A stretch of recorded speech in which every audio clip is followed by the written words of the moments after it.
Hey everyone, in today's lesson we will start discussing the characteristics for our DC motors. We are going to discuss the characteristics for the shunt DC motor and the series DC motor, in addition to a small hint about the cumulative and differential shunt motors. Okay, now we are not going to discuss the separately excited because it is not widely used. The one which is widely used is the shunt DC motor and the series DC motor. So what are the characteristics which we can learn about? So we have three characteristics. The first one, which is the torque, arm and the armature current, the relation between the torque generated in our motor and the armature current IA. This is known as the electrical characteristics. We have also a characteristics which is the speed and armature current, relation between N and I armature. We can also combine these two, torque and the speed, and we have speed torque characteristics, which is called the mechanical characteristics. So we can have a relation between torque, armature current, speed, armature current, and speed and torque. So let's discuss the shunt DC motor torque speed characteristics. How can I get the relation between torque and speed? This is actually very simple. Number one, we need to draw the shunt DC motor. So if you remember, we have field winding or the shunt field parallel to our armature, right? RA and the armature itself, right? However, we are talking about a motor, not a generator. So in case of our generator, if you remember, our generator gives electrical power to an external load. Okay, however, right now we are talking about a motor in which we are going to connecting an external supply with a value of V terminal. So this is a DC supply. Okay, DC supply giving current to our motor. A part of the current will go to the field winding to provide excitation, and another part will go through the armature conductors. Now, as you can see, we have field excitation plus conductors, armature conductors carrying current, carrying current. Okay, armature carrying current. Okay, so we have conductors carrying current inside a magnetic field. What will happen exactly? A torque will be generated, right? So we are going to connect it to our shaft for our motor. We will connect any mechanical load. So we have here our mechanical load. Okay, now remember something which is very important. Our armature is rotating due to this production of torque. It rotates inside a magnetic field, right? Since it rotates itself inside a magnetic field, there will be an induced EMF, E back, as a result of rotation inside the magnetic field. Okay, this induced EMF or back EMF, according to Lenz's law, will oppose our original supply. Okay, so we have a back EMF generated that opposes V terminal. Okay, so the induced EMF in the armature always act in the opposite direction of the supply voltage. This is according to Lenz's law. If you remember, E equal to negative N d phi by dt.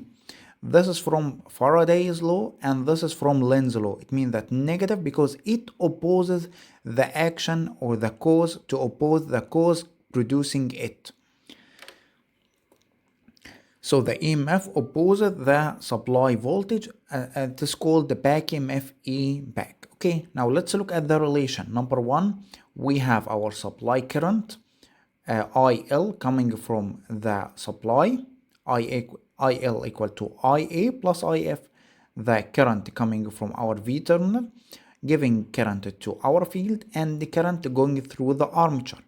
So IL equal to II plus IF. Remember, this is our supply in the motor. In the generator, this was our supply. Now, looking at these two terminals, E back. What about V terminal or E back? E back will be equal to V terminal minus I armature or armature. Now, how can I do this, or how can I know this? Very easy. You can see that the current entering the resistance from here, right? Plus or minus. So our voltage drop is in this direction, going down, positive and negative, since the current going from this terminal. Now, if I apply KVL here, like this, let's apply KVL, go here, like this, negative V terminal, go all the way like this, and positive, okay, IARA, positive IARA, and then go all the way down, positive E back, equal to 0 from a KVL. So V terminal will be equal to E back plus IARA. So E back itself will be V terminal minus IAR armature. Okay, now if you don't know how to apply KVL and all of this stuff, or don't understand it, you have to get our course for electric circuits before this course of electrical machines. Okay, so we start with electric circuits first, then electrical machines. Okay, great. So we have our E back, and our torque will be E back IA over omega. Where did we get this? Remember that our power equal to torque multiplied by omega, or E back multiplied by I armature, developed power. Okay, so from this equation, the torque will be equal to E back IA over omega, like this. Okay, now remember that also that E back itself is equal to K phi omega, and the torque K phi IA, right, from what we learned in the beginning of our course for DC machines. Okay, now what I'm going to do is that I would like to get our omega. So our omega here, from this equation here, our omega equal to E back divided by K phi, E back over K phi. And we know that E back itself is V terminal minus IAR armature. Okay, so it will be like this, V terminal minus IAR armature. So it will be V terminal over K phi minus IARA over K phi. Okay, now not only this, we will take K phi, we will take I armature and replace it with the torque. So let's explain this. Okay, so this will be equal to V terminal over K phi minus IARA over K phi, right? Okay, now we know that I armature itself, I armature from this equation equal to torque divided by K phi, right? So let's substitute this here. So it will be equal to V terminal over K phi minus RA over K phi.